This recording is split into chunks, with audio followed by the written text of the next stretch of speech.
She pushed my hand away in front of 50 people, then announced loudly that she didn't mix romance with business.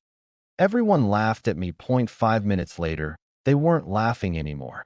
Hey, before I dive in, hit subscribe, like, and drop a comment telling me if you've ever been publicly embarrassed by someone who was supposed to be on your side.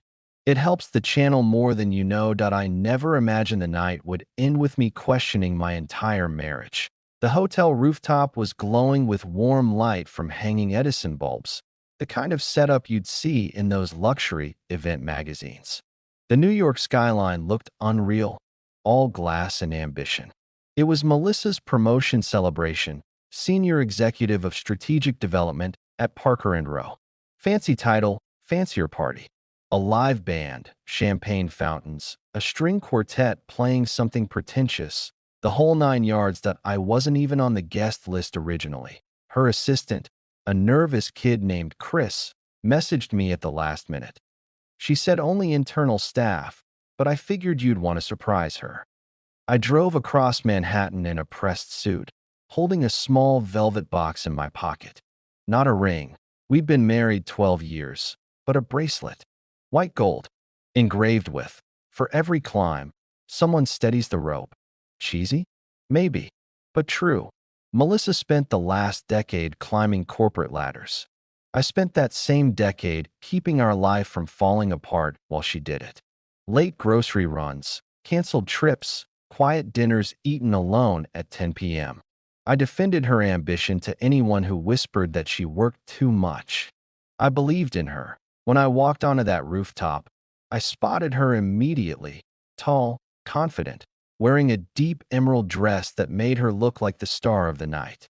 She was surrounded by colleagues, laughing, gesturing, owning the moment. I thought, this is it. She finally made it. I waited until the speech from the CEO was over. Everyone applauded her. Her smile was brilliant, the kind that normally melted every wall inside me. I stepped forward, champagne in one hand, the bracelet box in the other.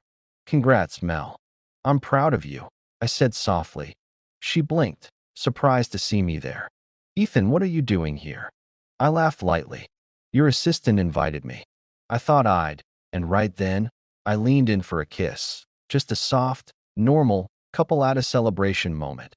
She snapped back like I'd tried to hand her a ticking bomb. And then she laughed, loudly, patting my chest like I was some overeager fan.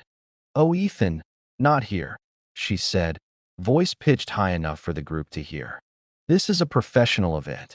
I don't mix romance with business. The people around her, especially the junior employees, laughed with her like I was a joke, like I was an embarrassing hobby she couldn't acknowledge in public. My face burned.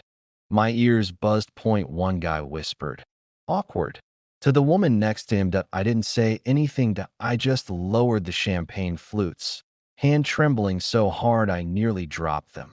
Melissa turned away, and slipped back into her circle of admirers, talking about quarterly growth and market expansion like I hadn't just been dismissed like a waiter. I stood frozen, every muscle locked. You know that feeling when humiliation hits so fast, so sharp, you can't even find your voice. The rooftop was bustling, glasses clinking, laughter bouncing between marble and steel.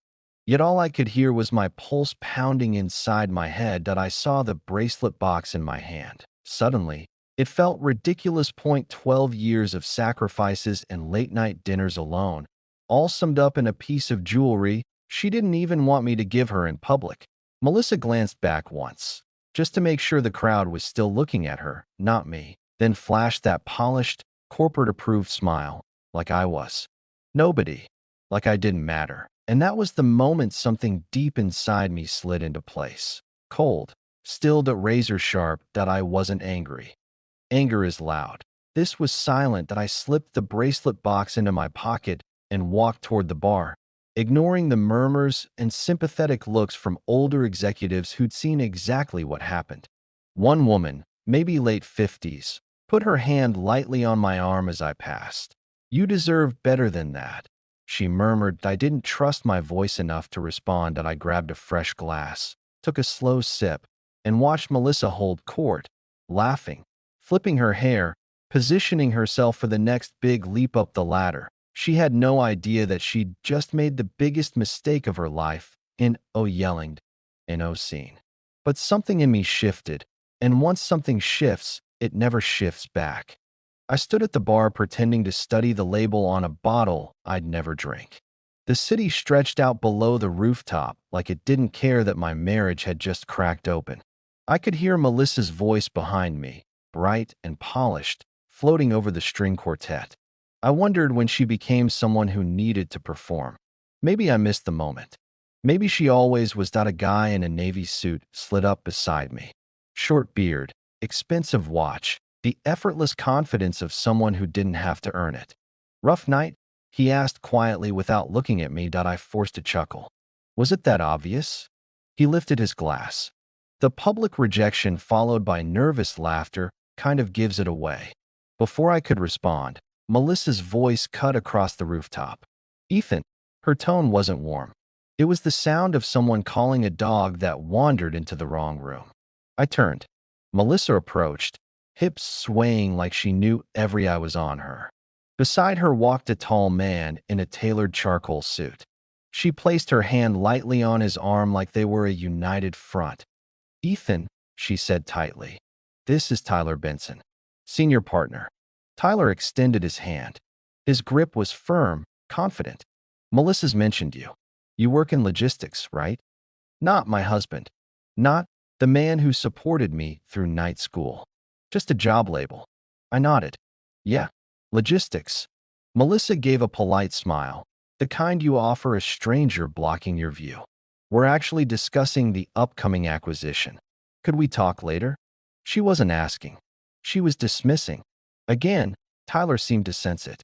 He excused himself, saying something about needing to speak to the CFO. The moment he walked away, Melissa turned on me. What are you doing here? She hissed, low enough that only I could hear. I came to celebrate you. You're making this awkward. I blinked. You embarrassed me in front of everyone. She exhaled, exasperated. This is important, Ethan. These people need to see me as a leader, not as somebody's wife. There are politics here that you don't understand. I let that sit. I understand respect, I said. She opened her mouth to argue, but a wave of executives walked past. She snapped back into her polished persona. We'll talk at home, she whispered, then walked away. I stared at her back as she returned to the cluster of suits. It wasn't just that she left me. It was how easily she switched between acting like I was nothing and pretending everything was perfect. Chris, her assistant, appeared beside me. She shouldn't have done that, he muttered, eyes down. It's fine. I lied. It's not. She used to talk about how you were her rock. Tonight, he stopped himself. You deserve someone who stands next to you. The kid walked off quickly, nervous, like he'd said too much. I watched Melissa laugh with Tyler and the CFO, brushing a strand of hair behind her ear in a way I hadn't seen in years. I used to think that look on her face meant she was proud of me. Tonight, I realized it meant she was proud of herself. The band started a slow, elegant piece. Couples drifted onto the open space near the glass railing. I expected Melissa to come get me, to take my hand, to acknowledge me. She didn't. Tyler stepped toward her and offered his hand. She laughed, nodded, and they moved to the center of the rooftop. His hand rested on her back. Too familiar. Too easy. My jaw clenched and I walked toward the exit, needing air that wasn't filled with expensive perfume and lies. I almost made it to the door when I heard murmurs following me. Did she really shove him away? She could have just kissed him. Poor guy. Their pity felt suffocating. I leaned against the concrete wall in the stairwell, breathing deeply. My phone buzzed in my pocket. A text from Melissa. Where are you? Don't cause a scene.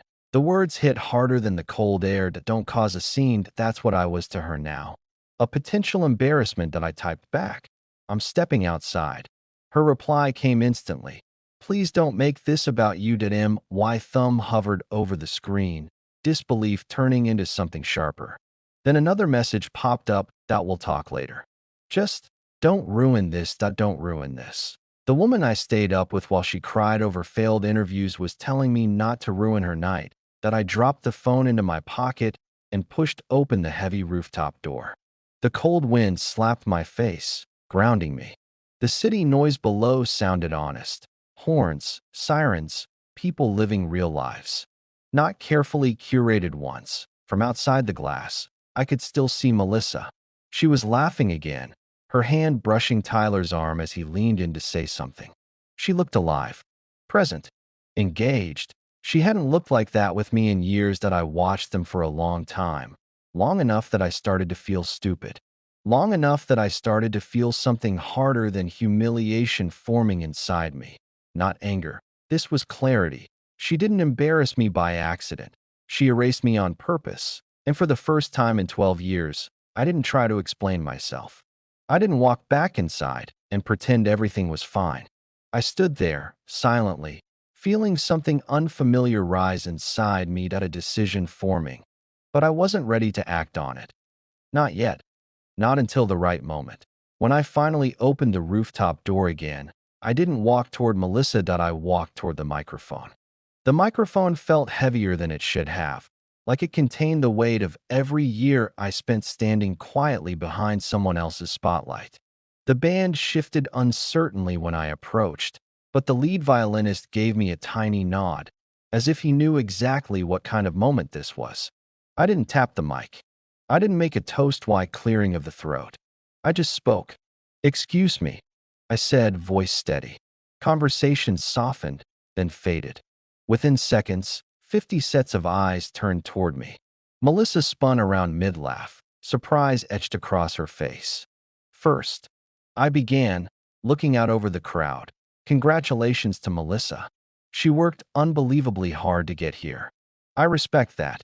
A wave of polite applause followed. Melissa relaxed a little. She probably thought I was going to praise her, thank her, make a sweet, supportive husband speech. The kind that makes her look more impressive by association. I let the applause die. But there's something else I want to say. Melissa's smile froze. Tyler stepped closer to her, unsure of what was happening. A lot of you know Melissa professionally. Some of you see her as a leader, a rising star, someone who does everything on her own. I paused. But here's what you don't know. My pulse hammered inside my ribs, but my voice stayed calm, controlled. Behind closed doors, someone also supported her. Not financially at first, emotionally, then financially, then in every way that mattered. Murmurs rippled through the group. Melissa's eyes widened. She shook her head slightly, warning me. I continued. While she studied for her MBA, I worked extra hours. When she took unpaid internships, I covered the bills. When she needed connections, I put my own on the line. I wasn't whining. I was stating facts. And tonight, I came here to congratulate her. Privately. As her husband. The word hung in the air. Some people gasped quietly. They didn't know we were married. Not officially, not clearly. Melissa had kept it vague. But apparently, I said, locking eyes with her, our marriage is a liability to her image. Melissa stepped forward. Ethan, stop. Not here. A laugh, nervous, brittle, escaped her. Let's not make this dramatic. I spoke into the microphone, ignoring her. When I tried to kiss her and celebrate this moment, she said, and I quote, "I don't mix romance with business." What she meant was, she doesn't acknowledge me when she's with people who matter to her career. The crowd shifted. People exchanged looks. Someone whispered, "Wow." Melissa's face flushed bright red. "You're making a scene," she hissed directly toward me. Forgetting the mic carried sound everywhere. I set the mic down gently. "No," I said, voice level. "I'm making a point." I turned away and started walking toward the exit. That's when it happened. A clap. Soft. Then another. Louder. Then more. Not sarcastic. Not pitying. Real. Genuine. Soon the entire rooftop was clapping. Not for Melissa. For me. For the first time in 12 years, people saw me. Melissa stood frozen, staring at the applause like it was a personal attack. I didn't look back again. I walked straight through the rooftop doors and into the elevator, leaving the noise behind me. The doors closed slowly. As the rooftop vanished from view, the clapping still echoed in my head. For once, I wasn't background. I was visible. When the elevator hit the lobby, I walked out into the crisp night air. I didn't know whether to laugh or scream.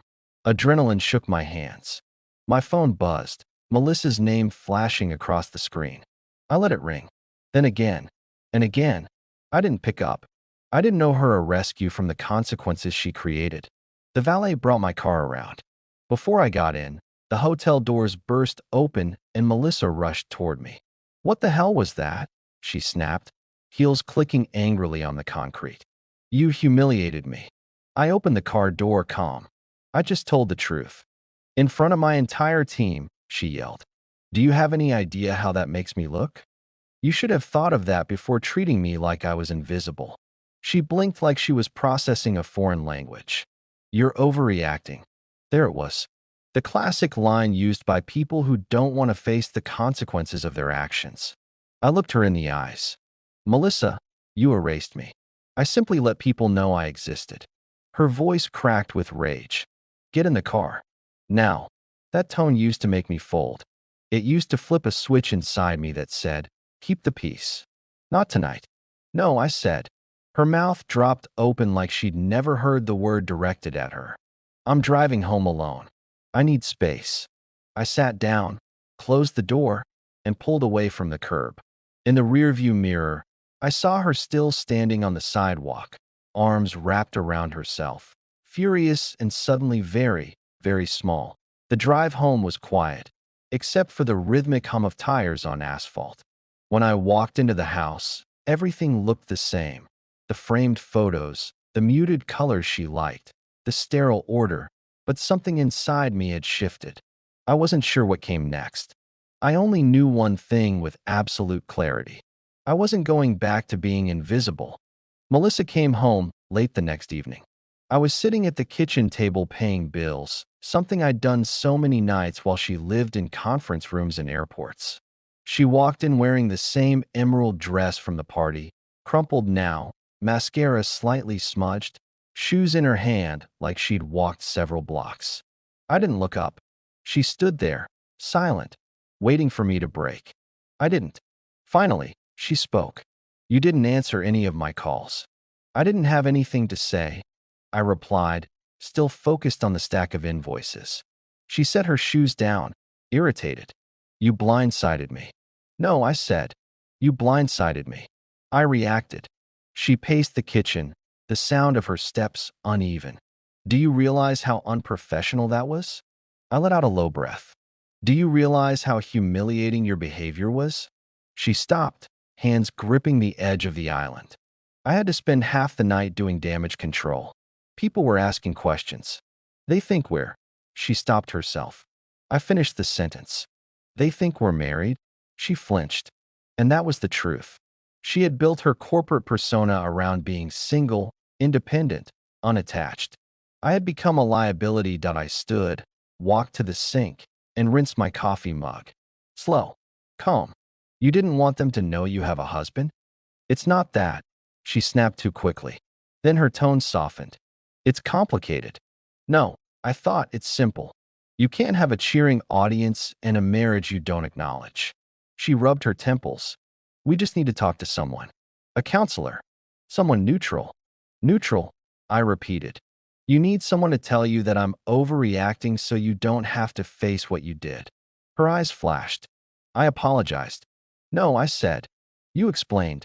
There's a difference." Silence settled heavily between us.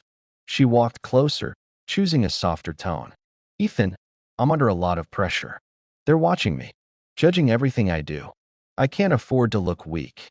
I stared at her long enough for her confidence to falter. "You don't look weak," I said. "You look alone." She swallowed, caught off guard.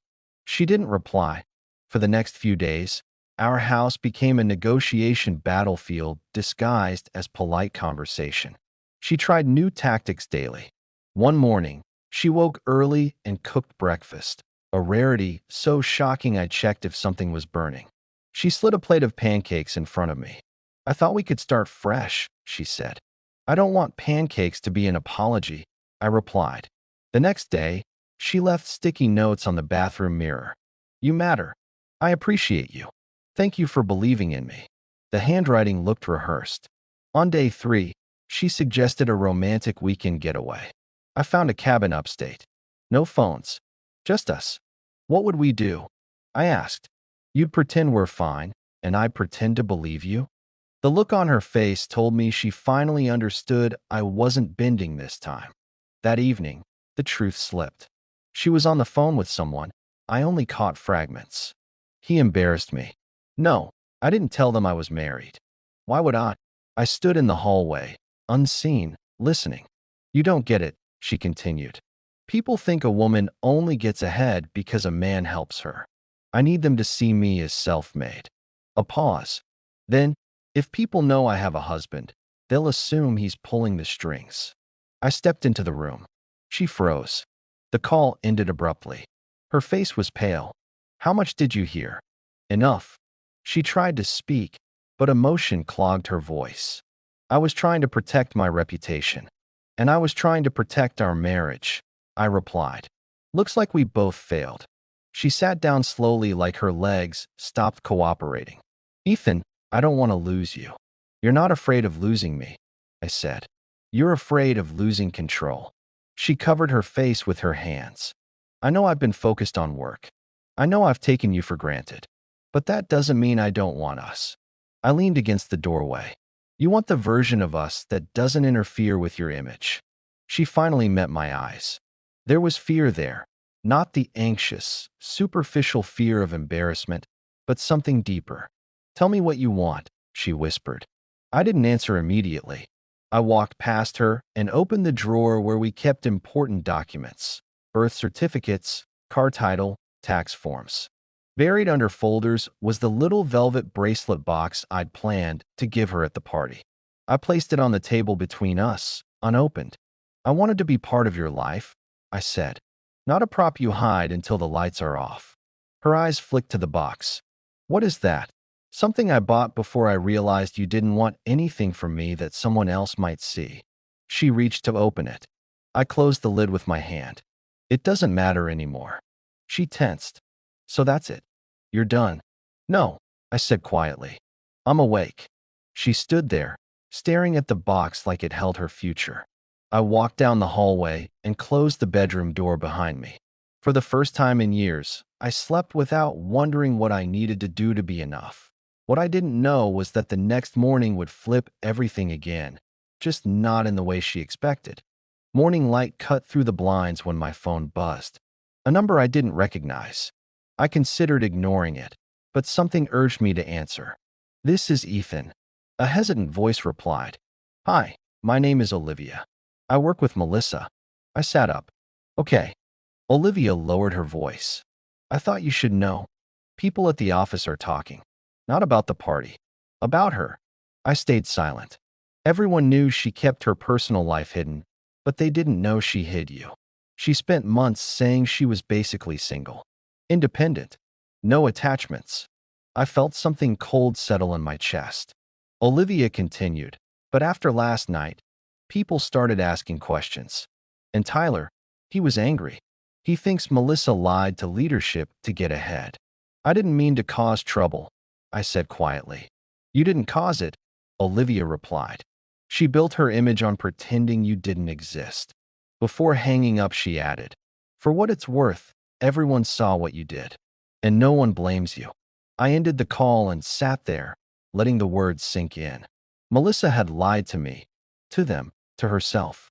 And the cost was finally landing where it belonged. When I walked into the kitchen, Melissa stood by the counter clutching a mug like she needed it to stay upright.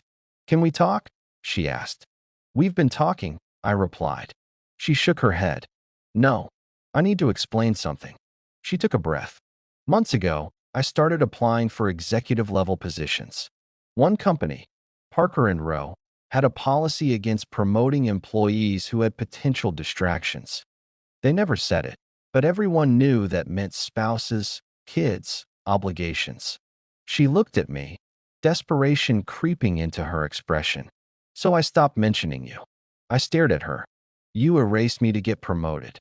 I never meant to hurt you, she whispered. I just needed them to see my value without assuming someone helped me. Someone did help you, I replied. Me. Tears filled her eyes. I know, and I'm grateful. No, I said. You're cornered. She stepped closer. We can fix this. We can rebuild. I shook my head. Broken trust isn't a construction project. That afternoon, I met with an attorney. Not impulsively, calmly, rationally. He listened to everything and then said, You have a strong case. You supported her financially while she advanced her career. That counts. It felt surreal, hearing someone say out loud what I had been pushing down for years. I signed the paperwork. I went home, expecting anger, tears, bargaining. I expected fireworks. I didn't expect silence. Melissa sat at the dining table, staring at nothing. The bracelet box sat in front of her, finally opened. The engraving caught the light. For every climb, someone steadies the rope. She traced the letters with her fingertip. When she finally spoke, her voice was small. I showed Tyler our marriage license today. I froze. Why? Because I wanted to fix things, she murmured. He didn't care. He said I manipulated the company. He said I lied. She swallowed hard. I lost a major project assignment. She looked up at me, eyes shining. All that hiding for nothing. I sat across from her. You hid the person who loved you most. She reached for my hand. For the first time in years, there was no arrogance, no polish, just raw regret. Ethan, I'm sorry, she whispered. I know I messed up. I know I made you feel unwanted. Invisible. I want to make this right. Please tell me what to do. I pulled my hand away. You can sign the divorce papers. Her face crumpled. She pressed her palms to her eyes like she could physically stop the realization from hitting her. You can't just throw away 12 years, she choked. I'm not throwing anything away, I said. You did that every time you pretended you weren't married. The next week, she tried everything. Flowers, voicemails, promises. She even tried anger. You'll regret this, she shouted once. But regret was a language I no longer spoke. Signing the paperwork felt nothing like I expected. No shaking hands. No second thoughts. Just peace. Quiet, grounded peace. Weeks passed. The house became brighter, literally. I repainted, replaced furniture she chose to impress guests, donated boxes of decor that belonged to her image, not our life. One evening, I went to a small cafe downtown. When I stepped inside, I recognized someone. Olivia, the woman who had called me. She smiled from across the room. Hey, how are you doing? Better than I expected, I admitted. She nodded. Good. You deserve better than being someone's secret. We talked. About life. Work. Things not tied to ambition and status. And then she said something that lodged itself into my chest.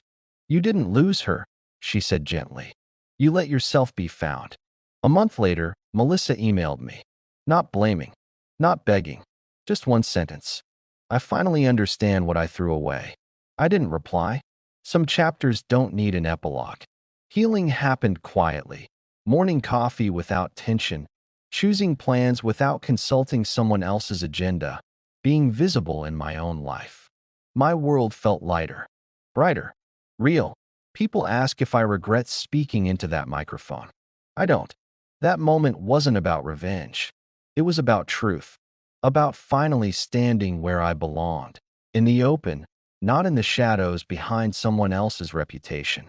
Melissa spent years trying to prove she didn't need anyone.